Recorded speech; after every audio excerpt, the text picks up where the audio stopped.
So hello everyone. तो आज के इस वीडियो में हम कवर करने वाले हैं मोस्ट इंपॉर्टेंट गवर्नमेंट स्कीम्स जो कि आपके आने वाले एसएससी जीडी एग्ज़ाम के लिए बहुत ज़रूरी हैं। ठीक है, तो आइए शुरू करते हैं। सबसे पहला सवाल है, निम्नलिखित में से सरकारी योजना और उससे संबंधित नोडल मंत्रालय या विभाग का कौन सा युग्म सही है। ठीक है, तो हमें बताना है कि इनमें से कौन सा करेक्टली मैच्ड है ना। तो देखिए, सबसे पहला जो है वो है पीएम आशा। ठीक है, पीएम आशा इन्होंने यहाँ पे दिखा हुआ है कि मिनिस्ट्री ऑफ कंज्यूमर अफेयर्स। ठीक है, तो ये गलत है। मिनिस्ट्री ऑफ कंज्यूमर अफेयर इसको इम्प्लीमेंट नहीं करता है, इसको ministry of agriculture and farmer welfare करता है। ठीक है, तो ये गलत हो गया हमारा। उसके बाद है हमारा ई नाम। ई नाम जो है आपको पता है एक ऑन इलेक्ट्रिक ट्रेडिंग पोर्टल है। ठीक है, जो एग्रीकल्चर कमोडिटीज़ होती है ना, जो भी आपका एग्रीकल्चर प्रोड्यूस है उसको ट्रेड करने के लिए एक ऑनलाइन पोर्टल है, जैसे अमेज़ॉन फ्लिपकार्ट होता है वैसा एक पोर्टल बनाया हुआ है। ठीक है, तो उसको ऑब्वियसली एग्रीकल्चर का आता है तो ministry of agriculture he implement करेगी, तो ये हमारा सही है। ठीक है, सेकंड तो हमारा सही है। उसके बाद है प्रधानमंत्री कृषि सिंचाई योजना, वो दिया हुआ है कि मिनिस्ट्री ऑफ वाटर रिसोर्सेज से। ठीक है, तो ये गलत है। क्यों? क्योंकि इसको अकेले ये नहीं करता है ना, इसको मेनली जो इम्प्लीमेंट करता है वो मिनिस्ट्री ऑफ जल शक्ति plus ministry of agriculture farmer welfare. ठीक है, ये इम्प्लीमेंट करते हैं, तो ये तो हमारा हो गया गलत। पहला और तीसरा गलत है। ठीक है सर, अभी तक सेकंड सही है। और उसके बाद है RODTEP। तो ये एक जो एक तरह से रिफंड स्कीम है। जो भी जो एक्सपोर्टर्स होते हैं ना, उनके ऊपर जो भी लोकल टैक्स लगते हैं, ठीक है, या सेंट्रल टैक्स हैं जो कि जीएसटी के दायरे में नहीं आते हैं, ठीक है, वो जो टैक्स है ना उनको रिफंड करने के लिए ये स्कीम लाई गई थी, ताकि उनको एक्सपोर्टर्स को और बढ़ावा दिया जा सके। ठीक है, तो इसको जो है ऑब्वियसली एक्सपोर्ट से रिलेटेड है स्कीम, तो मिनिस्ट्री ऑफ फाइनेंस तो नहीं करेगा, है ना। इसको इम्प्लीमेंट कौन करेगा? इसको करेगा ministry of commerce and industry. ठीक है, तो ये भी हमारा जो हो गया गलत है। ठीक है, अब पूछा है कि कौन सा एकदम सही मैच है। ठीक है, तो केवल जो दूसरा है वो सही है, तो आंसर हो जाएगा केवल 2। सार्वभौमिक टीकाकरण कार्यक्रम UIP के अंतर्गत राष्ट्रीय और उपराष्ट्रीय स्तर पर कितनी बीमारियों को मुफ्त टीकाकरण के लिए शामिल किया गया? ठीक है, तो जो एक वन ऑफ द लार्जेस्ट, ठीक है, दुनिया में सबसे बड़ा अगर कोई पब्लिक हेल्थ प्रोग्राम है ना, वो है UIP, यूनिवर्सल इम्यूनाइजेशन प्रोग्राम, सार्वभौमिक टीकाकरण कार्यक्रम। दुनिया में सबसे बड़ा जो है पब्लिक हेल्थ प्रोग्राम है, और इसमें जो है 12 जो डिजीज़ हैं, ठीक है, 12 बीमारियों को फ्री में इम्यूनिटी वाला जो टीका है वो लगाया जाता है। तो पूछा, हमारा आंसर हो जाएगा यहाँ पे 12। ठीक है, 12 बीमारियों का जो है यहाँ पे फ्री वैक्सीनेशन होता है, ताकि जो बच्चों की इन्फेंट मोर्टेलिटी रेट है या मैटरनल मोर्टेलिटी रेट है ना, वो उसको रिड्यूस किया जा सके। ठीक है, ये मेन ऑब्जेक्टिव है इसका, और इन्हीं को टारगेट करके ये जो टीके हैं वो लगाए जाते हैं। नीचे दिए गए कथनों और असर्शन और रीजन के रूप में पढ़ें, सही विकल्प चुनें। ठीक, पहला है, राष्ट्रीय ग्रीन हाइड्रोजन मिशन का उद्देश्य जीवाश्म ईंधनों पर निर्भरता कम करना है। ठीक है, तो ये बिल्कुल सही बात है। ठीक है, जो नेशनल ग्रीन हाइड्रोजन मिशन है ना, उसका मेन उद्देश्य क्या है कि जो फॉसिल फ्यूल पर डिपेंडेंसी है ना हमारी, उसको कम किया जा सके और ग्रीन हाइड्रोजन जो है उसको बढ़ावा दिया जा सके। तो ये तो हमारा बिल्कुल सही है।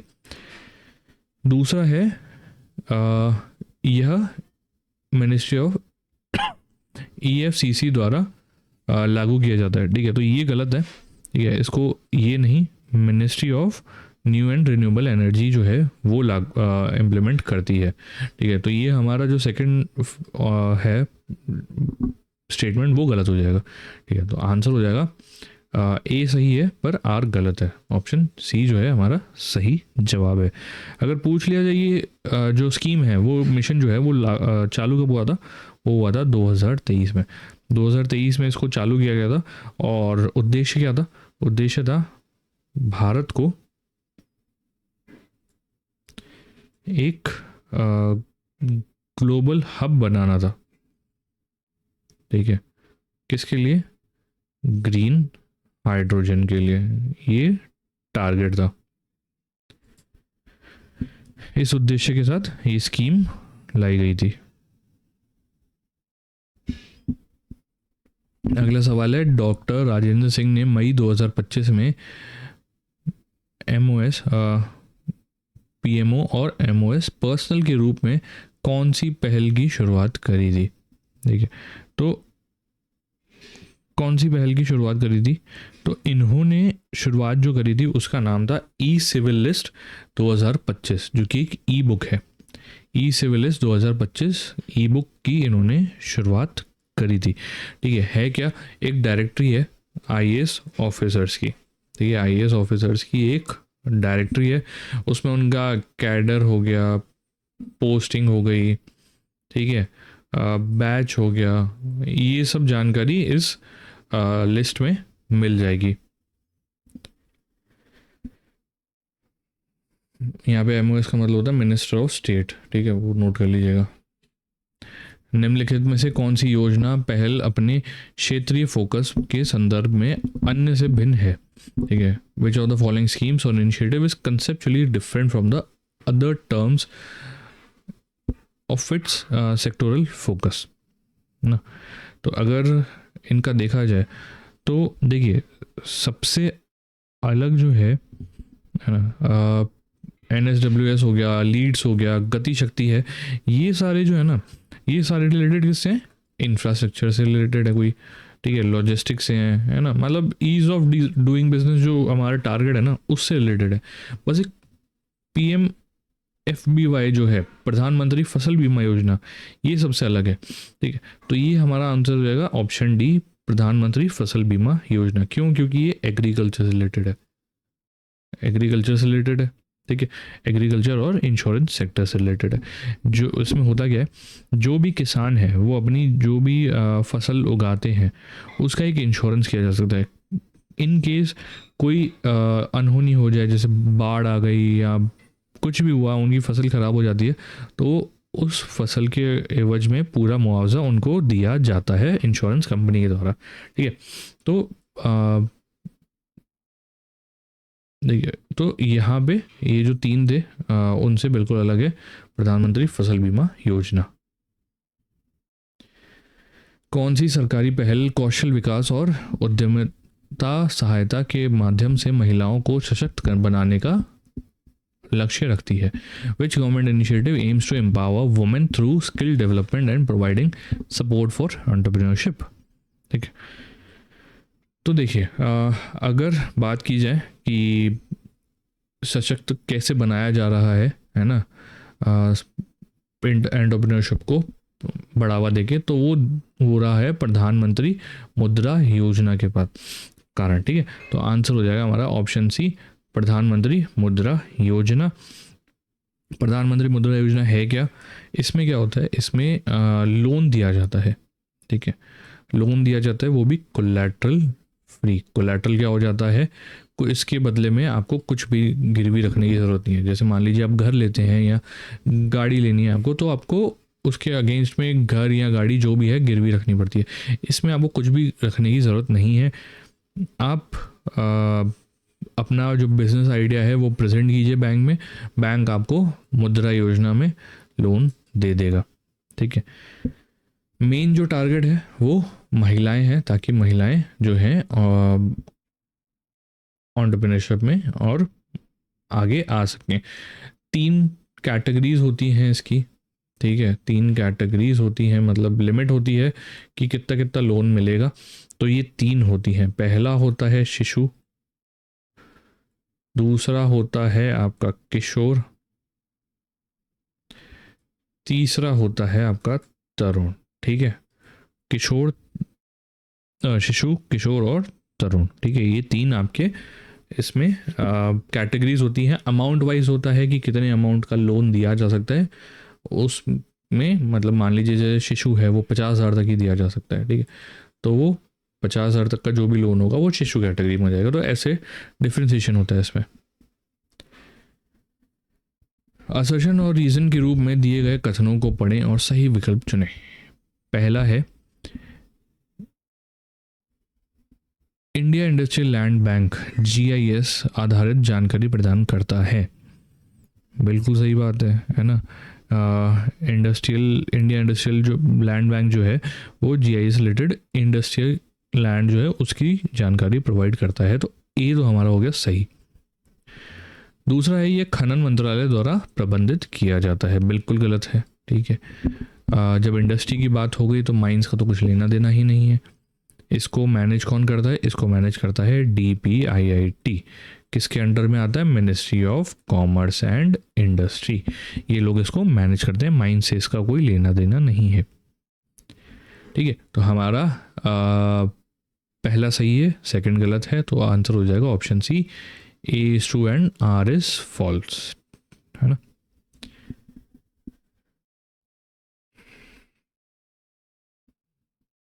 असर्शन और रीजन के रूप में दिए गए कथनों को पढ़ें। स्वामित्व योजना ड्रोन तकनीक का उपयोग करके संपत्ति कार्ड प्रदान करता है।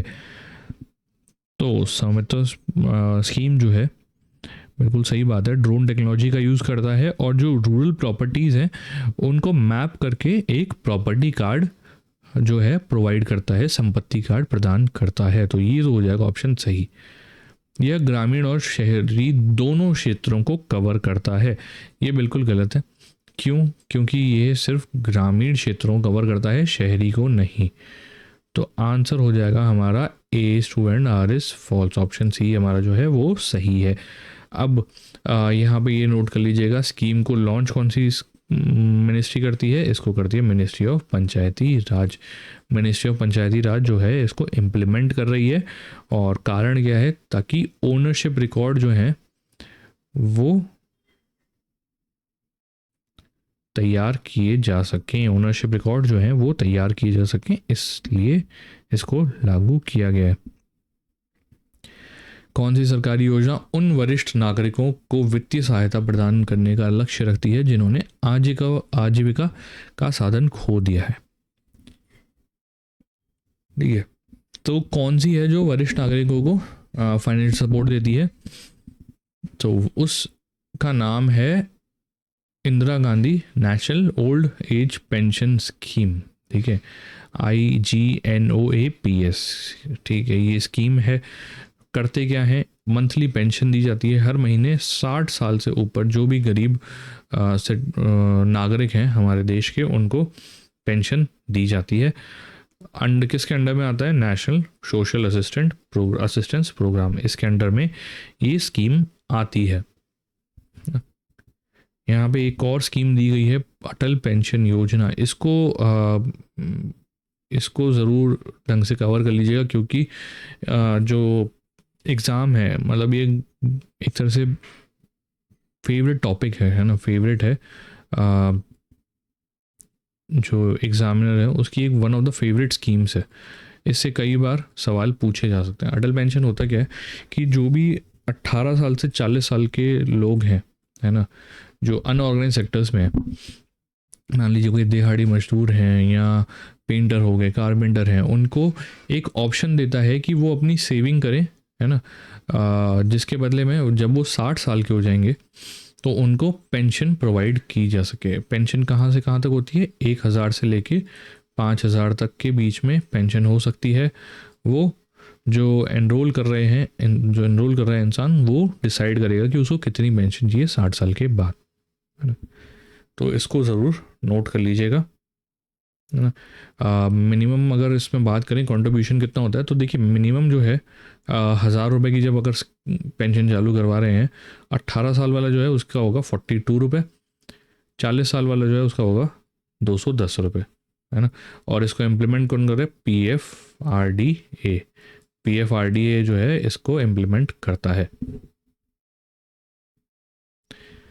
कौन सी योजना क्लस्टर आधारित योजना के माध्यम से फसल वैविध्यीकरण को बढ़ावा देती है? तो कौन सी है जो क्रॉप डाइवर्सिफिकेशन है उसको बढ़ावा देती है? तो उसका नाम है RKPY। आंसर हो जाएगा ऑप्शन बी, RKPY है क्या? राष्ट्रीय कृषि विकास योजना, राष्ट्रीय कृषि विकास योजना स्टेट गवर्नमेंट के अंदर में आता है, एग्रीकल्चर डेवलपमेंट की स्कीम है। क्लस्टर बेस्ड प्लानिंग होती है ताकि अलग अलग क्रॉप जो हैं वो उगाई जा सकें, है ना। इंफ्रास्ट्रक्चर और इनोवेशन दोनों को लाके जो है क्रॉप डाइवर्सिफिकेशन को बढ़ावा देने का काम किया जाता है इसमें।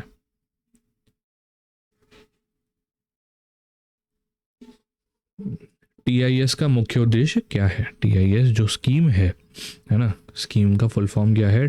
ट्रेड इंफ्रास्ट्रक्चर फॉर एक्सपोर्ट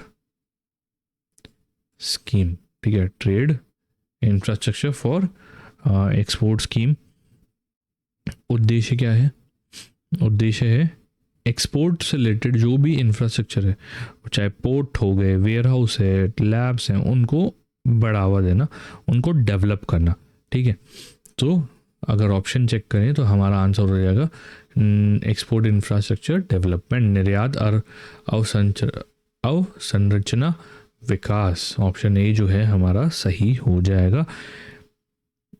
इसको इम्प्लीमेंट कौन सी मिनिस्ट्री करती है? Ministry of commerce and industry इसको इम्प्लीमेंट करते हैं। प्रधानमंत्री किसान मान धन योजना के तहत 60 वर्ष की आयु के बाद पात्र किसानों को कितनी मासिक पेंशन मिलती है? ठीक है, ये भी सिमिलर है अटल पेंशन योजना के। डिफरेंस क्या है? डिफरेंस बस ये है कि ये सिर्फ किसानों पे फोकस्ड है, ठीक है, सिर्फ किसानों पर फोकस है ये स्कीम। इसमें किसान जो होते हैं उनको 60 साल के बाद पेंशन फिक्स है, 3,000 रुपये इनको पेंशन मिलती है। तो आंसर हो जाएगा ऑप्शन सी, 3,000 रुपये। सेम जैसे 18 से 40 साल के अटल पेंशन योजना में आते हैं, वैसे ही इस स्कीम में भी आते हैं 18 से 40 साल के बीच के लोग, ठीक है। और जितना आप, मैंने बताया था जैसे कंट्रीब्यूट करना पड़ता है आपको, है ना, जितनी पेंशन चाहिए, तो इनका जो है कंट्रीब्यूशन है, मान लीजिए 100 रुपये दे रहे हैं तो 100 रुपये सरकार देगी, ठीक है। सेम है, बस अमाउंट में डिफरेंस आ जाता है। जो और टारगेट कौन होते हैं? स्मॉल एंड मार्जिनल फार्मर्स, ठीक है, ये होते हैं टारगेट। कौन सी योजना महिला स्वयं सहायता समूह SHG जो होते हैं को वित्तीय सहायता प्रदान करती है? तो SHG जो होते हैं सेल्फ हेल्प ग्रुप, उसको वित्तीय सहायता कौन देता है, कौन सी स्कीम देती है? तो सबसे पहले तो सेल्फ हेल्प ग्रुप होते क्या हैं, ठीक है। सेल्फ हेल्प ग्रुप क्या होगा? महिलाएं जो होती हैं, अधिकतर ये गाँवों में ही पाया जाता है सेल्फ हेल्प ग्रुप, शहरों में ये बहुत कम होता है। समूह की जो गांव की जो महिलाएं होती हैं वो सारी मिलके एक समूह बनाती हैं, ठीक है। समूह बना के, समूह हो गया मतलब एक तरफ से ग्रुप हो गया इनका, ठीक है। वो ग्रुप बनाया इन्होंने, उसमें ये लोग अपनी जो भी सेविंग्स है वो जमा कराती रहती हैं। फिर किसी को मान लीजिए उसमें लोन की ज़रूरत है तो वो उसमें से लोन भी ले लेती हैं। इन केस उनको और ज़्यादा कुछ काम करवाना है, कुछ ज़रूरत पड़ जाती है, तो उसके लिए वो बैंक से भी लोन ले सकते हैं, ठीक है। तो बैंक से लोन लेने के लिए इनके लिए जो स्कीम आया है उसका नाम है DAY-NRLM। आंसर हो जाएगा option B, DAY-NRLM। Full form क्या है? दीन दयाल अंत्योदय योजना, नेशनल रूरल लाइवलीहुड मिशन, ठीक है, ये इसका फुल फॉर्म है। टारगेट महिलाएं हैं जो SHG से जुड़ी हुई है, ठीक है, और ताकि ये सेल्फ डिपेंडेंट हो पाए फाइनेंशियली, फाइनेंशियल इंक्लूजन में भी ये आ पाए, इसलिए ये स्कीम लाई गई थी। यहाँ पे एक और है प्रधानमंत्री जन धन योजना। ये भी काफ़ी स्कीम जो है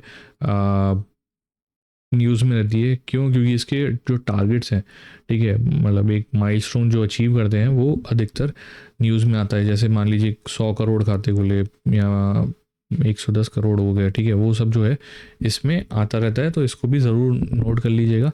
PM जनधन योजना होता क्या है? PM जनधन योजना में जो गरीब हैं वो बैंक में जाके खाता खुलवा सकते हैं। अब बैंक में तो नॉर्मल लोग भी जा सकते हैं, पर ये अलग क्यों है? ये अलग इसलिए है क्योंकि अगर आप बैंक में जा रहे हैं तो आपको एक सेट अमाउंट होता है, जो बैंक का नियम होता है उसके अनुसार एक मिनिमम बैलेंस मेंटेन करना पड़ता है। जन धन योजना में के तहत जो खाते खोल रहे हैं उसमें आपको कोई भी मिनिमम बैलेंस मेंटेन नहीं करना पड़ता। ज़ीरो बैलेंस अकाउंट होते हैं बेसिकली वो, ठीक है। ज़ीरो बैलेंस अकाउंट है, आपको कुछ भी नहीं करना। उसमें आपको एटीएम चेक दोनों भी मिलेंगे, ठीक है। एटीएम चेक दोनों की सुविधा दी जाती है, ज़ीरो बैलेंस पे अकाउंट खोला जाता है। तो ये एक तरह से जो गरीब लोग हैं उनको जो मेंटेन नहीं कर पा रहे ना, उनको बैंकिंग सिस्टम में लाने के लिए ये स्कीम लॉन्च की गई थी। नीचे दिए गए कथनों और को असर्शन और रीज़न के रूप में पढ़ें और सही विकल्प चुनें, ठीक है। सबसे पहला है national single window system NSWS निवेशकों की स्वीकृतियों का समर्थन करता है। NSWS जो है वो एक प्लेटफॉर्म है जहाँ पे निवेशक जो हैं उनको क्लियरेंस मिलते हैं, उनकी स्वीकृतियों को का समर्थन करता है। तो पहला तो हो गया सही। दूसरा है यह एक अलग मंत्रालय के रूप में कार्य करता है। बिल्कुल गलत बात है, कोई अलग मंत्रालय के रूप में काम नहीं करता, ये काम करता है ministry of commerce and industry के अंडर में। और डिपार्टमेंट की बात की जाए DPIIT, ठीक है।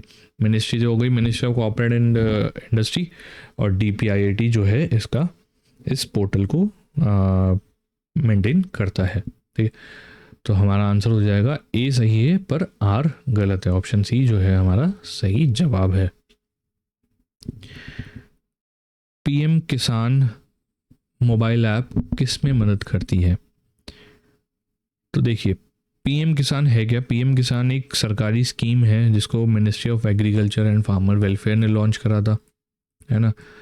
होता क्या है, हर साल जो किसान हैं हमारे देश के उनको 6,000 रुपये जो है आर्थिक सहायता दी जाती है। हर किसान को नहीं देते, इसका कुछ क्राइटेरिया है। जो छोटे किसान होते हैं, जो ऐसे किसान जो गरीब हैं, उनको ये दिया जाता है। 6,000 रुपये हर साल दिए जाते हैं। पर एक बात याद रख लीजिएगा, एक बार में नहीं देते, 3 टुकड़ों में देते हैं, ठीक है। 2,000 2,000 2,000 करके 3 टुकड़ों में दिए जाते हैं, है ना। हर 4-4 महीने में ये 2,000 रुपये खाते में आते हैं इनके।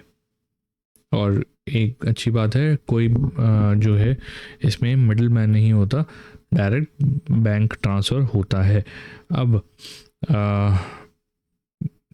अब ये स्कीम तो आ गई, है ना।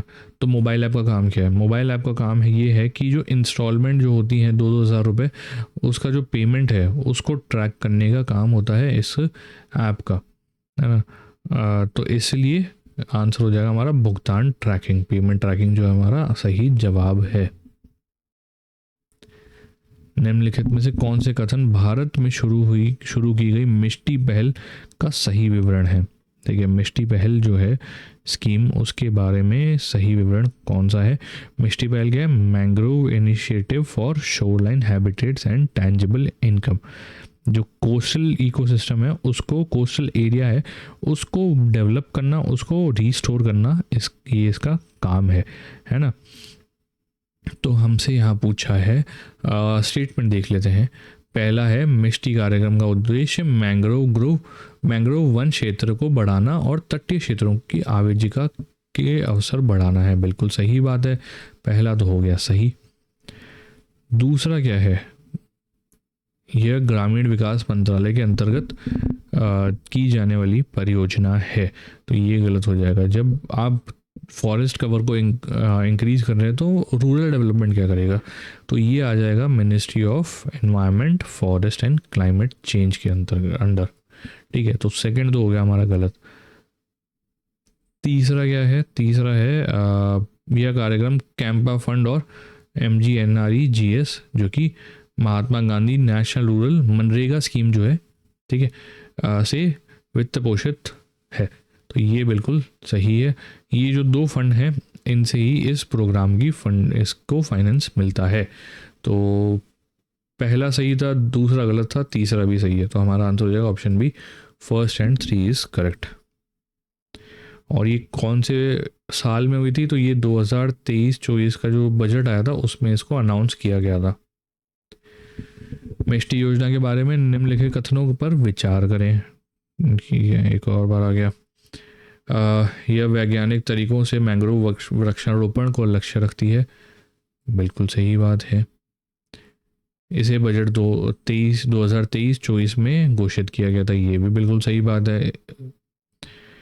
तीसरा है, इसमें मैंग्रोव वनों की व्यावसायिक लीज शामिल है, बिल्कुल गलत है। ऐसा कोई भी प्रावधान इसमें नहीं दिया गया है कि जो मैंग्रोव है उनका व्यावसायिक लीज दी, कमर्शियल लीज दी जाएगी, नहीं दी जाएगी, इसके बारे में कोई विवरण नहीं है, तो ये हो जाएगा गलत।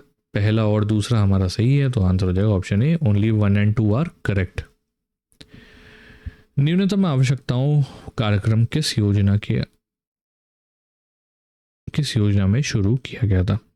मिनिमम नीड प्रोग्राम जो है वो कौन सी योजना में शुरू किया गया था? तो वो शुरू किया गया था 5th 5-year प्लान में, तो आंसर हो जाएगा ऑप्शन सी, 5th 5-year प्लान। आया कब था? 1974-79 में ये लागू हुआ था। ठीक है, उद्देश्य क्या था? प्राइमरी एजुकेशन हो गई, हेल्थ केयर है ना, रूरल रोड्स हैं, वाटर है, ठीक है, ये सारे जो हैं वो मुहैया कराने का इसका काम था, तो ये हो जाएगा minimum needs programme 5th 5-year plan में आया था। अटल इनोवेशन मिशन AIM भारत में नवाचार और उद्यमिता को बढ़ावा देने के लिए एक प्रमुख पहल है, निम्नलिखित में से कौन सा इसका प्रमुख घटक है, की कंपोनेंट क्या है इसका? तो देखिए, अटल इनोवेशन मिशन जो है वो प्रमोट करते हैं, नाम से पता पड़ रहा है, इनोवेशन को, है ना। तो स्कूलों में ये लोग लैब्स लगाते हैं, उस लैब को कहा जाता है अटल टिंकरिंग लैब्स, तो आंसर हो जाएगा हमारा ऑप्शन सी, अटल टिंकरिंग लैब्स जो होती हैं वो लाई जाती हैं ताकि युवाओं में ही बचपन से ही जो इनोवेशन है और स्टार्टअप का जो कल्चर है वो इनको उससे अवगत कराया जा सके, तो आंसर हो जाएगा ऑप्शन सी, अटल टिंकरिंग लैब। भारत में ग्रीन क्रेडिट प्रोग्राम का प्रमुख उद्देश्य क्या था? ठीक है, तो ग्रीन क्रेडिट प्रोग्राम जो है हाल ही में एक स्कीम लॉन्च हुई थी, उसका मुख्य उद्देश्य क्या है?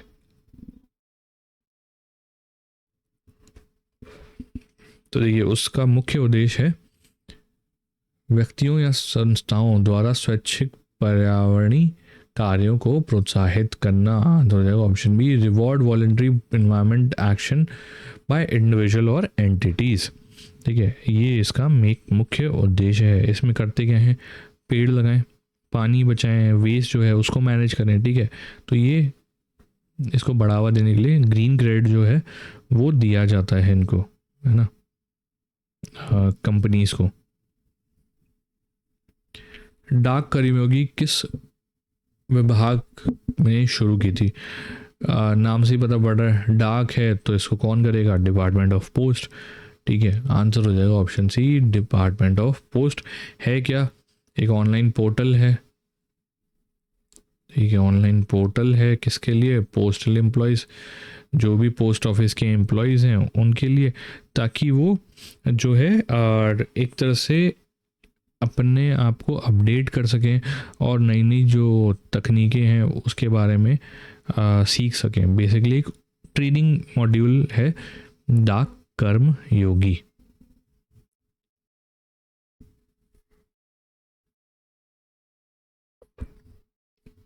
असर्शन और रीजन के रूप में दिए गए कथनों को पढ़ें। ठीक है, तो सबसे पहला जो है, मिशन अमृत सरोवर जल संरक्षण को बढ़ावा देता है, बिल्कुल सही बात है।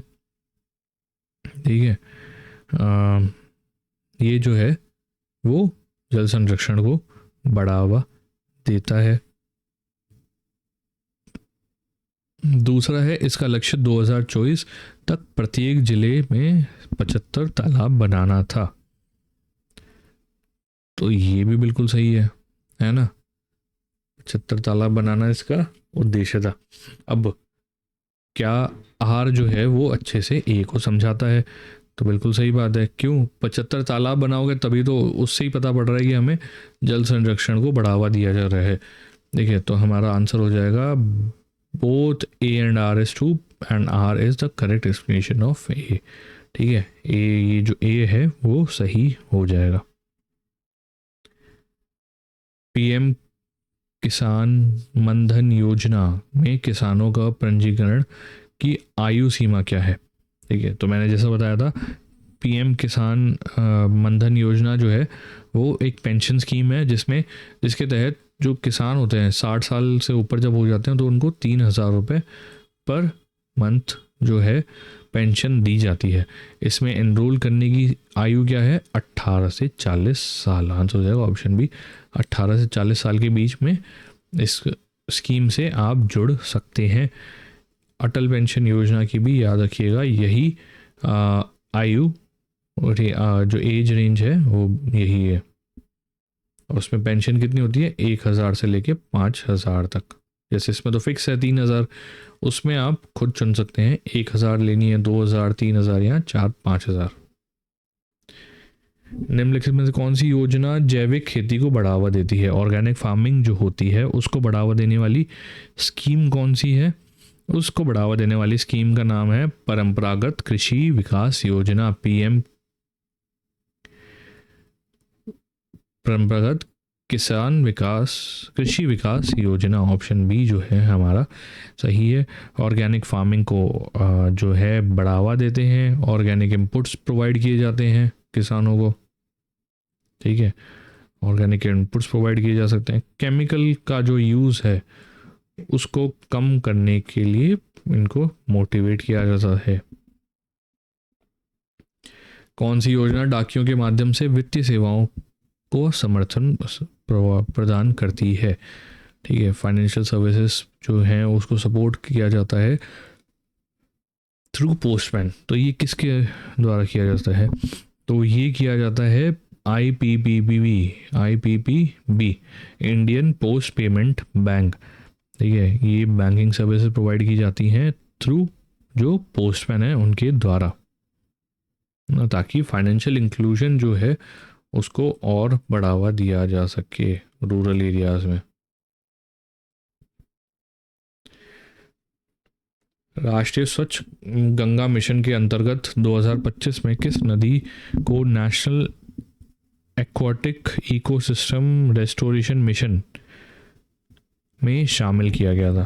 ठीक है, तो ये जो योजना है national mission for clean Ganga, जिसमें आप पॉल्यूशन जो है उसको कंट्रोल करना है, आपका काम है ना, पॉल्यूशन कंट्रोल करना, बायोडाइवर्सिटी को रिस्टोर करना।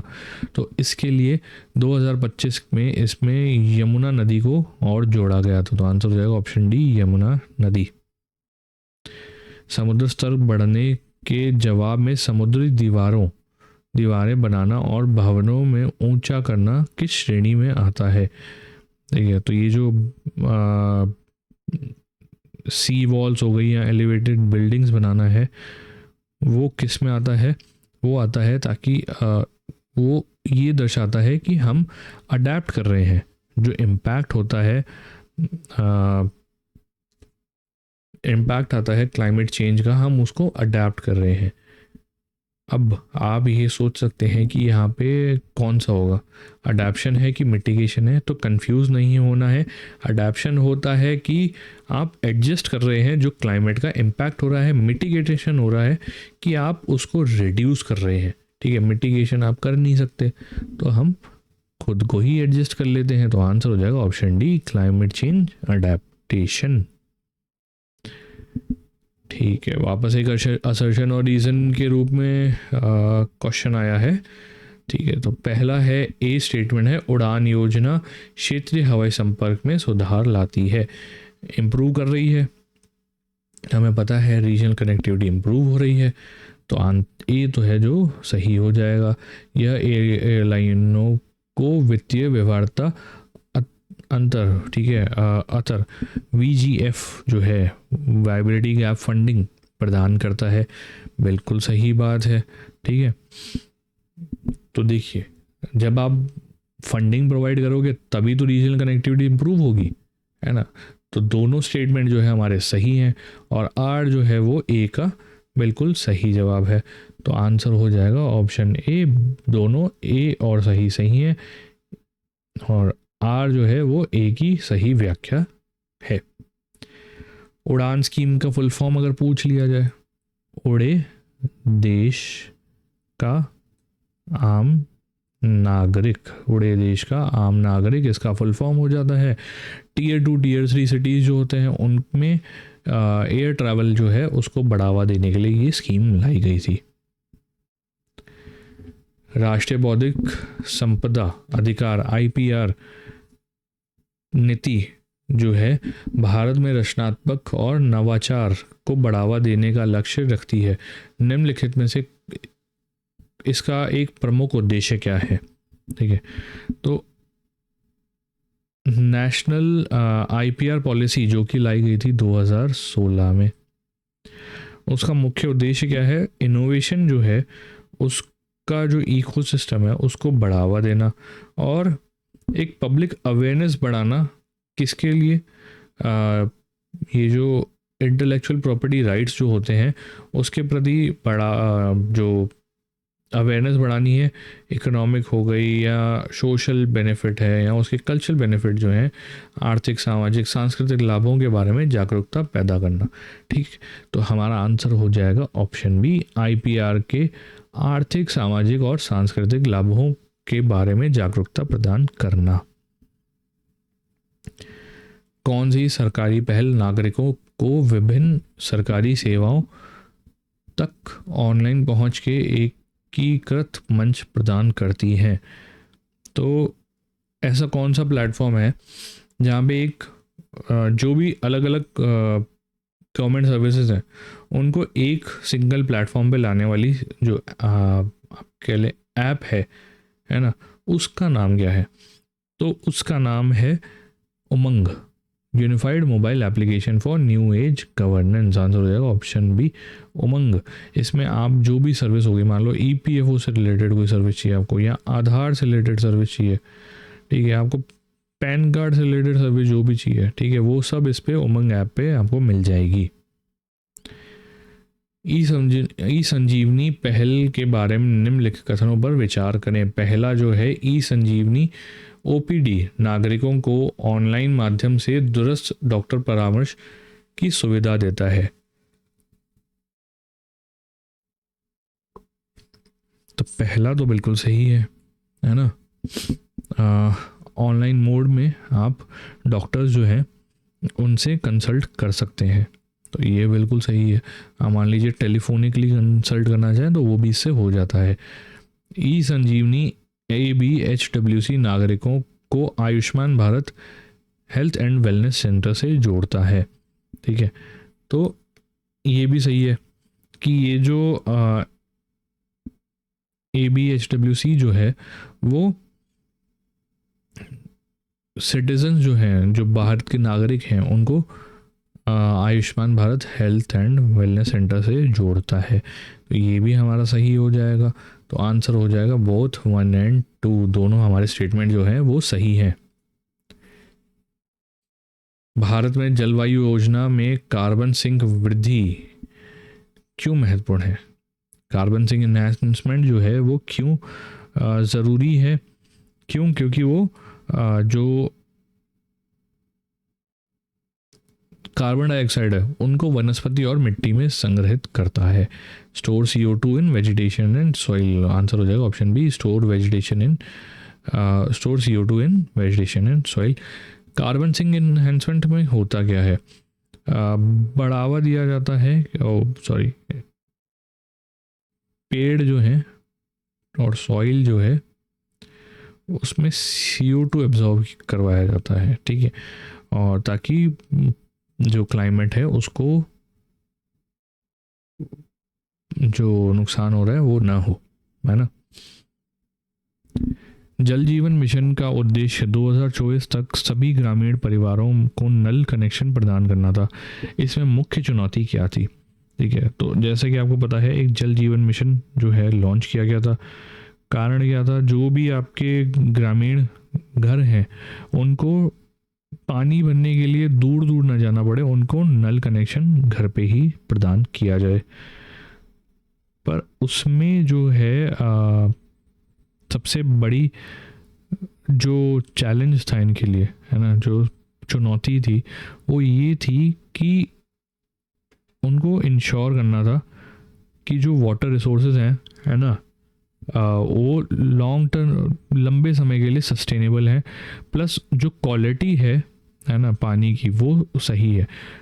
फंडिंग देखिए, पहला है फंडिंग का, ठीक है, फंडिंग तो कभी कोई कमी आ ही नहीं सकती, सरकारी स्कीम है, फंडिंग की कोई दिक्कत ही नहीं है। तो यही कह रहा हूँ, मेन जो मुद्दा था, चुनौती थी, वो यही था कि जो वाटर रिसोर्सेज है वो जहाँ से लेके आ रहे हैं, है ना, जहाँ से वो पानी आएगा उसकी सस्टेनेबिलिटी, और जो पानी आएगा उसकी क्वालिटी बढ़िया रहे, यही मेन चैलेंज था। तो आंसर हो जाएगा हमारा ऑप्शन बी, जल स्रोतों की दीर्घकालिक स्थिरता और गुणवत्ता सुनिश्चित करना।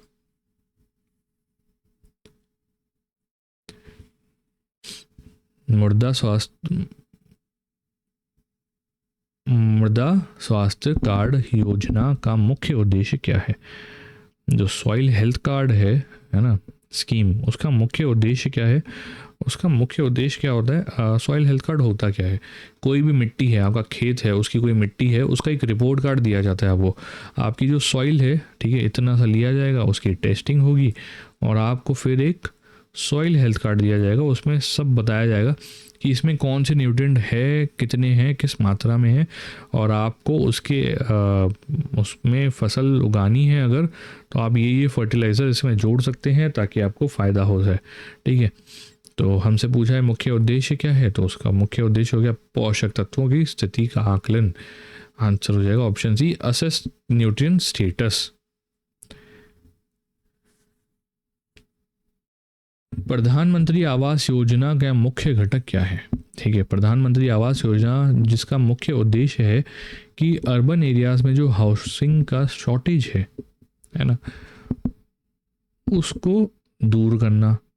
ठीक है, तो हमसे पूछा गया है कि मुख्य ऑब्जेक्टिव क्या है ना। तो देखिए, दो लॉन्च हुई थी आवास योजना, एक हुई थी अर्बन और एक हुई थी रूरल। नाम से पता पड़ता है अर्बन जो है वो शहरी क्षेत्र में कार्य करेगा, रूरल जो है वो ग्रामीण क्षेत्र में करेगा, है ना। तो अब बात की है कि मुख्य घटक क्या था। ठीक है, तो उसका जो मुख्य था घटक था वो ये था कि जो लाभार्थी हैं, है ना, उनको वित्तीय सहायता प्रदान करना, providing financial assistant to beneficiaries for construction, purchase and enhancement of affordable housing. Answer हो जाएगा हमारा ऑप्शन बी। होता क्या था, जो भी आप घर ले रहे हैं, आप मान लीजिए लोन ले लिया आपने, है ना, 10 लाख का लोन ले लिया, तो उसमें से कुछ अमाउंट हो, जैसे 2-2.5 लाख रुपए हो गए, वो सरकार आपको सब्सिडी के रूप में वापस कर देती है।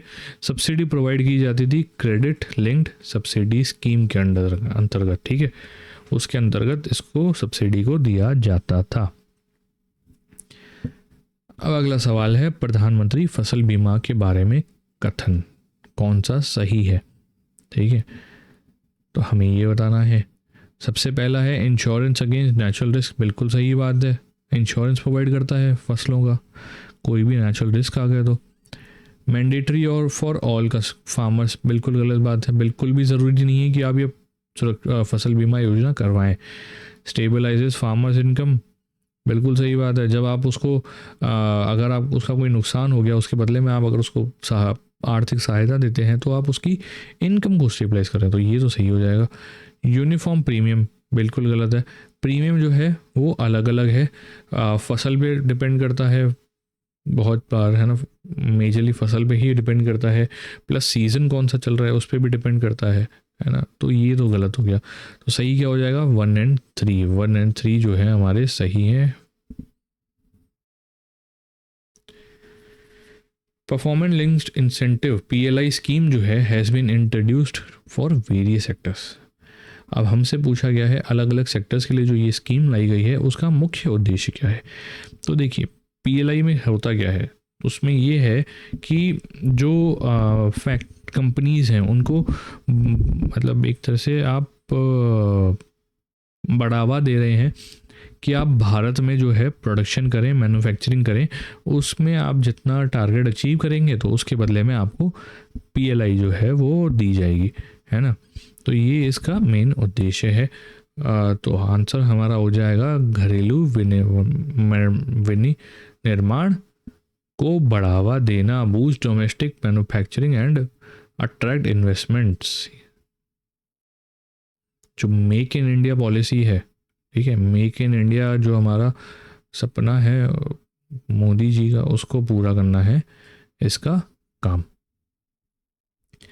पृथ्वी विज्ञान मिशन के बारे में कथन जो है वो कौन से सही हैं वो हमें बताना है। तो unifies ocean weather geoscience, बिल्कुल सही बात है। इंटीग्रेटेड है अर्थ साइंस से, ठीक है, तो ये बिल्कुल सही हो जाएगा। सपोर्ट्स अर्ली वार्निंग सिस्टम, ये भी बिल्कुल सही है। जो अर्ली वार्निंग दी जाती है किसी साइक्लोन के बारे में, किसी भूकंप के बारे में, तूफान जो आ रहा है उसके बारे में, तो ये बिल्कुल सही है। और तीसरा है ministry of housing family health and family welfare जो है इसको इम्प्लीमेंट करता है, बिल्कुल गलत बात है।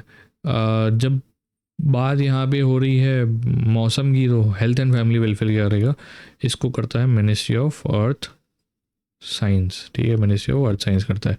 तो पहला और दूसरा तो हो गया सही, तीसरा है गलत। आंसर हो जाएगा 1 और 2 आर करेक्ट। NSWS पोर्टल का उद्देश्य क्या है। NSWS जो है उस पोर्टल का उद्देश्य क्या है, उसका उद्देश्य ये है कि जो बिजनेस है उसको कितना इजी करा जा सकता है, उसको कितना आसान बनाया जा सके, वो इसका काम है। एक सिंगल विंडो प्रोवाइड कर दी जाती है जहाँ से आप जितने भी क्लियरेंस लेने हैं आपको, इंडस्ट्री अगर आप सेटअप कर रहे हैं उसके लिए आपको जितने भी क्लियरेंस लेने हैं वो एक ही सिंगल प्लेटफॉर्म से आप ले सकते हैं NSWS पोर्टल से। तो हमारा आंसर हो जाएगा इंडस्ट्रियल क्लियरेंस, आंसर हो जाएगा ऑप्शन बी। कौन सी पहल शिक्षा और डिजिटल साक्षरता पर केंद्रित है। Which government initiative focuses on improving learning outcomes and digital literacy in schools across India. ठीक है, तो इसको जो है इस इनिशिएटिव का नाम है PME विद्या। आंसर हो जाएगा ऑप्शन डी PME विद्या। AIF एग्रीकल्चर इंफ्रास्ट्रक्चर फंड क्या समर्थन करता है, किस चीज़ का समर्थन करता है AIF जो है वो प्रोवाइड करता है क्रेडिट सपोर्ट। किसके लिए, वेयर हाउस हो गए, आपकी कोल्ड स्टोरेज जो होते हैं, ठीक है, उसके लिए, या सप्लाई चेन है उसके लिए सपोर्ट प्रोवाइड करता है AIF, ताकि जो आपने फसल कटाई के बाद जो आपके लॉस होते हैं उसको रिड्यूस किया जा सके। तो हमारा आंसर हो जाएगा agri logistic and cold chains, answer हो जाएगा ऑप्शन बी।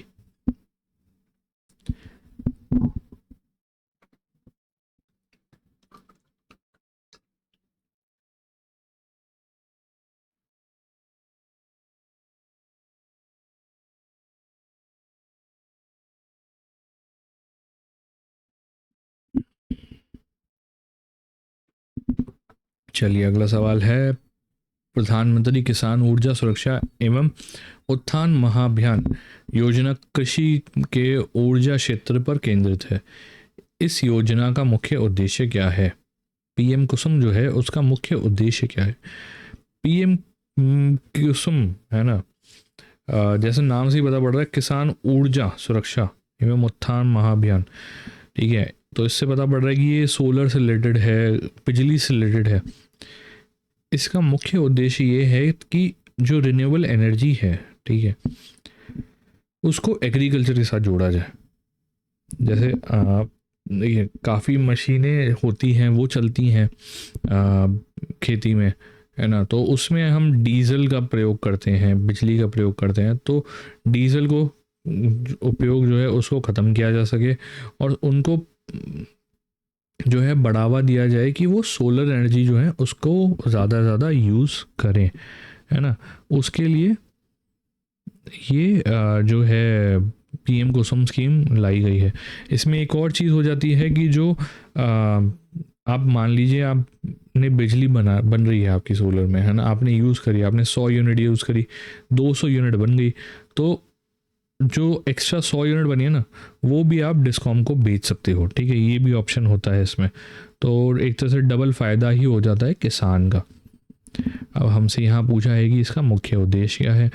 तो मुख्य उद्देश्य यही हो गया कि to encourage installation of solar pumps and grid connected solar power plants in rural area.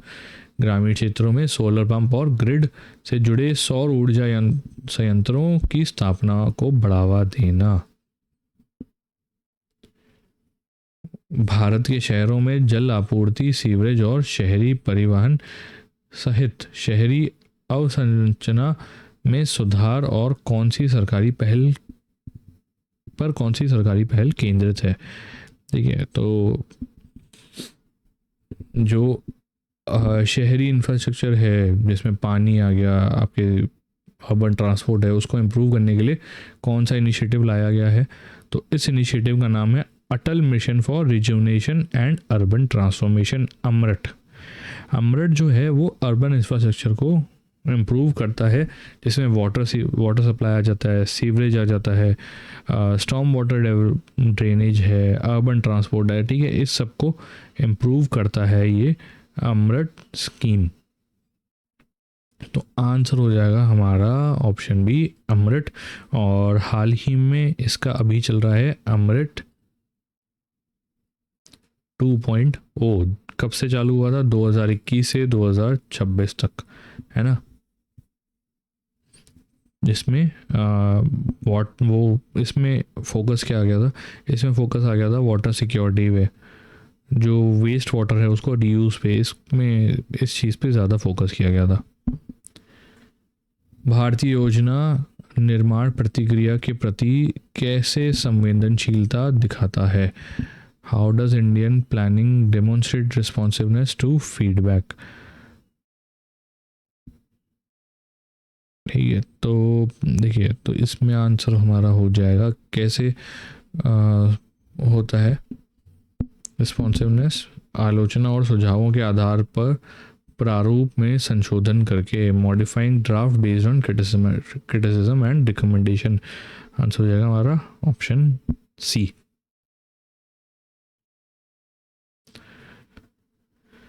और इसमें जो डिपार्टमेंट है ना, जो इसके लिए इसमें इन्वॉल्व है, उसका नाम है नीति आयोग। पहले होता था प्लानिंग कमीशन हो गया बंद, अब आ गया नीति आयोग। 2023 में शुरू की गई अरावली ग्रीन वॉल परियोजना का मुख्य उद्देश्य क्या है? ठीक है, तो अरावली ग्रीन वॉल प्रोजेक्ट जो है, जिसको 2023 में शुरू किया गया था, उसका मुख्य उद्देश्य क्या है? उसका मुख्य उद्देश्य ये है कि अरावली रेंज जो है, जो कि एक one of the oldest mountain range है भारत की, उसको रीस्टोर करना, ठीक है, क्योंकि उसको काफ़ी नुकसान हो चुका था, डिग्रेड हो चुकी थी। उसका रीस्टोरेशन जो है वो इसका मेन उद्देश्य है। तो हमारा आंसर हो जाएगा ऑप्शन सी, अरावली क्षेत्र में क्षतिग्रस्त वन क्षेत्रों पर पुनर्स्थापना। आंसर हो जाएगा ऑप्शन सी। पर्यावरण मंत्रालय के तहत शुरू की गई ग्रीन ग्रेड प्रोग्राम व्यक्तियों और कंपनियों को किस गतिविधि के लिए पुरस्कृत करती है? ठीक है, तो किस चीज़ के लिए वो पुरस्कृत करते हैं? उनको पुरस्कृत करते हैं उनके इन्वायरमेंटल एक्शंस के लिए, जो वो लोग खुद वॉलंटरी जो इन्वायरमेंट को लेके एक्टिविटीज़ करते हैं। जैसे कि मान लीजिए पेड़ लगा लिया, वाटर कंजर्वेशन हो गया, वेस्ट मैनेजमेंट हो गया, तो उसको बढ़ावा जो देते हैं, उसमें जो खुद से कर रहे हैं ये उसके लिए, इस गतिविधि के लिए इनको पुरस्कृत किया जाता है ग्रीन ग्रेड के द्वारा, है ना। तो आंसर हो जाएगा हमारा ऑप्शन बी, वृक्षारोपण और पारिस्थितिकी तंत्र पुनर्स्थापना हो जाएगा option B, planting trees and ecosystem restoration. हर खेत को पानी नारा किसका है? हर खेत को पानी जो नारा है वो किस योजना से जुड़ा हुआ है? वो जुड़ा हुआ है हमारा प्रधानमंत्री कृषि सिंचाई योजना PMKSY, इससे जुड़ा है ये, है ना। ऑब्जेक्टिव क्या है स्कीम के कि इरिगेशन का जो कवरेज है उसको बढ़ाया जा सके, हर खेत में आपको पानी मिले, है ना। तो वो इसका जो है मुख्य उद्देश्य है। इसमें एक और पार्ट है कि इसके क्या कंपोनेंट भी हैं 3, है ना। उसमें से एक मेजर है वो है पर ड्रॉप मोर क्रॉप, है ना। ड्रिप इरिगेशन होती है, ड्रिप इरिगेशन में से के लिए ये पर ड्रॉप मोर क्रॉप का जो है कंपोनेंट है इसका। संरक्षित क्षेत्रों में भारत की नई इको टूरिज्म नीति का उद्देश्य क्या है? जो भारत की इको टूरिज्म जो पॉलिसी है उसका मेन फोकस क्या है? उसका मेन फोकस है सस्टेनेबल टूरिज्म को बढ़ावा देना प्रोटेक्टेड एरियाज में, ताकि वो उस जगह को भी नुकसान न पहुंचाए। तो आंसर हो जाएगा हमारा, अगर ऑप्शन चेक करें तो बैलेंस कंजर्वेशन एंड लाइवलीहुड, संरक्षण और आजीविका के बीच में संतुलन बनाना। ऑप्शन सी हमारा है सही जवाब। राष्ट्रीय मधुमक्खी पालन और शहद मिशन किस केंद्रीय मंत्रालय के अंतर्गत आता है? तो नेशनल बी एंड हाउस की हनी मिशन जो है वो कौन सी मिनिस्ट्री के अंडर में आता है? तो देखिए, बी कीपिंग और हनी मिशन जो है वो आता है हमारा कृषि एवं किसान कल्याण मंत्रालय के अंतर्गत। आंसर हो जाएगा option C, ministry of agriculture and farmer welfare. Bharat के ग्रामीण क्षेत्रों में सड़क अवसंरचना सुधार पर कौन सी सरकारी पहल केंद्रित है? तो कौन सी सरकारी स्कीम है जो इस पे फोकस्ड है कि जो रूरल एरियाज़ हैं, जो ग्रामीण क्षेत्र है, उसमें रोड कनेक्टिविटी को इम्प्रूव किया जा सके, है ना। तो उस स्कीम का नाम है प्रधानमंत्री ग्राम सड़क योजना। आंसर हो जाएगा ऑप्शन बी, प्रधानमंत्री ग्राम सड़क योजना। सन 2000 में इसको लॉन्च किया गया था, ताकि जो भी ऐसे गांव हैं जहाँ पे रोड नहीं है ना, कोई आने जाने की सुविधा नहीं है, उसको इम्प्रूव करके वहाँ पे पक्के रोड जो है, सीसी रोड, वो बनाए जा सकें। चलिए, इसी के साथ आज का सेशन यहीं समाप्त होता है। उम्मीद करता हूँ क्लास पसंद आई होगी। कोई भी डाउट हो कमेंट में ज़रूर बता दीजिएगा और चैनल को सब्सक्राइब कर लो, ताकि आगे ऐसे इन्फॉर्मेटिव वीडियोस आपको मिलते रहें। तब तक के लिए मिलते हैं क्लास में। Bye bye.